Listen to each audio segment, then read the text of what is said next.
Saya nak bertanya kepada Madam mengenai Akta Mesin Cetak dan Penerbitan 1984 Akta 301. Jadi boleh tak saya tahu penjelasan sikit mengenai akta ini, macam bila dia ditubuhkan dan sebab dia ditubuhkan? Okey, alright, bismillahirrahmanirrahim. Assalamualaikum warahmatullahi wabarakatuh. Khusus untuk Akta Media Cetak dan Penerbitan ni, tujuan ia telah adakan ialah kerana untuk mengawal selia aktiviti-aktiviti penerbitan dan cetakan surat khabar dan juga akhbar dan juga penerbitan yang tidak diingini. Okey, ada 3 jenis lah tujuan utama yang telah ditubuhkan tadi ialah untuk mengawal selia mesin cetak, penerbitan dan juga akhbar. Okay.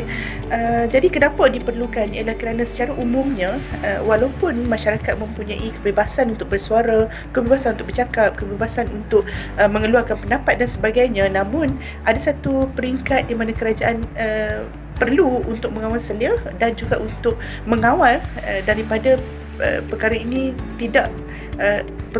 terus dilaksanakan oleh rakyat lah. Jadi dengan adanya akta ialah satu mekanisme kerajaan untuk mengawal bagaimana akhbar diterbitkan dan juga penerbitan-penerbitan yang tidak menepati syarat-syarat. Kebaikan daripada adanya akta ni. Okey. Untuk tiap-tiap satu undang-undang yang dikeluarkan oleh kerajaan Malaysia, dia ada kelebihan kepada pelbagai pihak lah.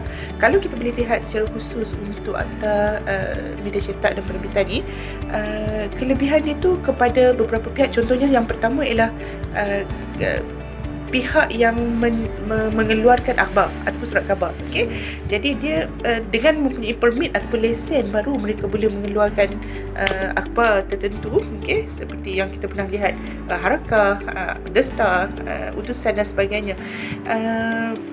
Dan untuk untuk syarikat-syarikat yang memiliki mesin cetak juga, okey, ialah satu kelebihan juga untuk dia. Dengan mempunyai permit ataupun lesen ini baru mereka boleh melaksanakan.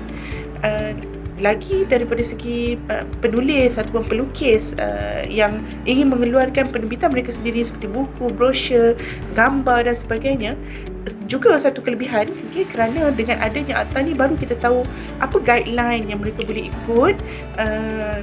Contoh, sekiranya kita nak tulis buku atau melukis atau menulis, kita tidak boleh melukis atau menulis sesuatu yang bertentangan dengan ketenteraman awam. Okey, mestilah tidak boleh bercanggah dengan hak-hak perkauman, hak-hak keagamaan sebagai contoh. Jadi pihak yang terkesan daripada penubuhan ni, macam Medan cakap tadi, pihak-pihak akhbar lah kan? Ya, betul.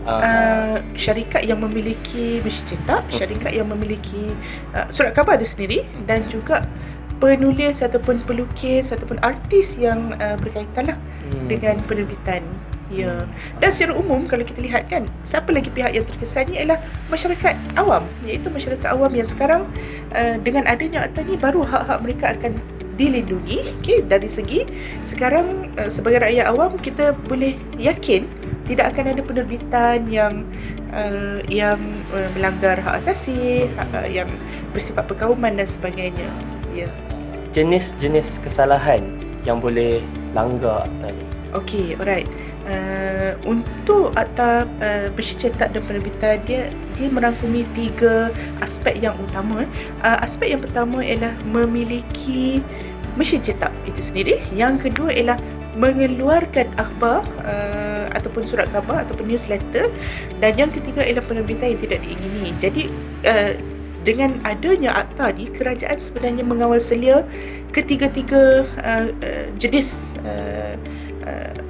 item ni lah. Okay. Yang pertama, sekiranya seseorang itu nak memiliki mesin cetak, okay, untuk mesin cetak akhbar, kaligrafi dan sebagainya, dia mestilah mempunyai permit terlebih dahulu daripada Menteri Dalam Negeri. Okay. Sekiranya tidak ada permit, maka akan menjadi satu kesalahan dekat bawah akta.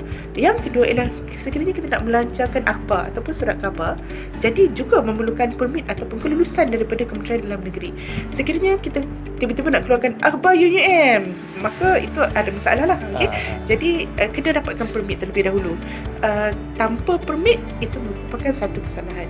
Yang ketiga ialah penerbitan yang tidak diingini. Okey, penerbitan yang tidak diingini ini didefinisikan sebagai sebarang penerbitan lukisan, puisi, lagu yang tidak memenuhi syarat-syarat seperti menyebabkan ketidaktenteraman awam, melanggar perkauman keagamaan dan sebagainya, maka itu juga ialah satu kesalahan. Untuk penerbitan tidak memerlukan sebarang permit. Namun sekiranya cukup syarat dalam akta, maka pihak Kementerian Dalam Negeri boleh ataupun mempunyai kuasa untuk menarik balik ataupun dan juga menghalang sebarang penyebaran selepas itu.